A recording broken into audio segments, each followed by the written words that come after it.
అవధాని గారికి నమస్కారం.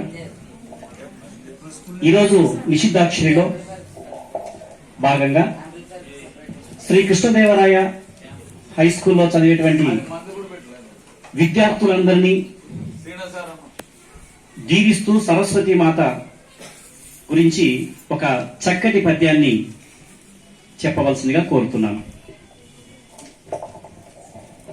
39వ అష్టావధానం ఇది. కమలా కళానికేతన్లో ఆ కమలా కళానికేతన్ సూర్యుడు ఎవరంటే అక్కడ కూర్చున్నారు. ఆయన 60లో 20 అంత యువకుడిగా సాహిత్య రచన చేస్తుంటాడు. 71 రచనలు, ఇది 71 పుస్తకం ఆవిష్కరించి ఇంకా 36 పుస్తకాలు సిద్ధంగా ఉన్నాయి ముద్రణకు.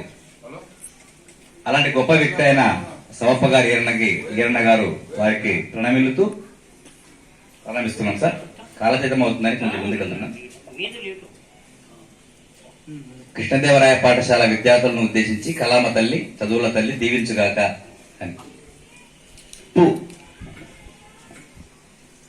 తీపులో పూ అనే అక్షరం చెప్పాం.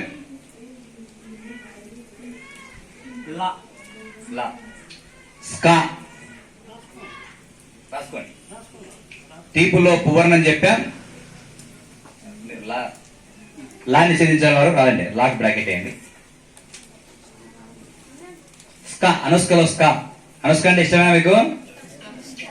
అందుకే అనుష్కాగా కూర్చున్నారు, అంటే మౌనంగా కూర్చున్నారు. స్కా, పుస్కా, కుస్కా కాదు. అయ్యా నాదొక సందేహం అండి. దేనికి సందేహం? సహజము. పెళ్లి కాకముందు ఆడపిల్లలు 2 జడలు వేసుకుంటారండి. పెళ్లి తర్వాత ఒకటే ఎందుకు వేసుకుంటారని అనుమానం. మీలాంటి కొంటె కూరలు లావుతారని. పెళ్లి కాకముందుకు 2 జడలు ఎందుకు వేసుకుంటారంటే, ఒక జడ అన్న తమ్మునికి సంకేతం, ఒక జడ అమ్మ నాన్నకు సంకేతం. నన్ను ఏమాత్రం ఇబ్బంది పెట్టినావా బిడ్డ, ఒక వైపు నుంచి మా అన్న మా తమ్ముడు వస్తారు, మరొక వైపు నుంచి అమ్మ నాన్న వస్తారు, జాగ్రత్త అని డొక్క చీల్చుతారని చెప్పడానికి సంకేతం. స్కా.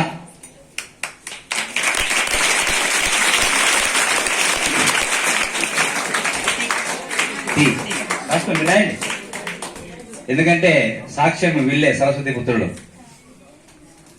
పుస్కా అని చెప్పాం, ఆయన తీ నిషేధించాడు. లా, పుష్కల లా. మీరు నిషేధించిన అక్షరాన్ని రౌండ్ వేయండి సార్. నేనేసి లేకుంటే నేనేసిన అక్షరం రౌండ్ వేయండి. తీపులో పూ అన్నాము, వారేమన్నారు? లా నిషేధించారు. తర్వాత స్కా అన్నాను. తర్వాత అక్కడికి ఇంకా ఏమైంది? ఇక్కడికి పుస్కా అయింది. తర్వాత మీరు తీ నిషేధించారా? ఆ తర్వాత నేను లా అన్నా. పుష్కల అర్థం వచ్చిందా? ఎక్కువగా అని. అట్లా అర్థం రావాలి, భావం రావాలి, పద్యం రావాలి, ఛందస్సు ఉండాలి, ఎత్తు ఉండాలి, ప్రాస ఉండాలి. మర్చిపోకూడదు.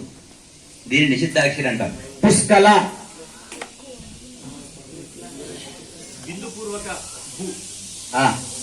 పుష్కలంబు అంటారని.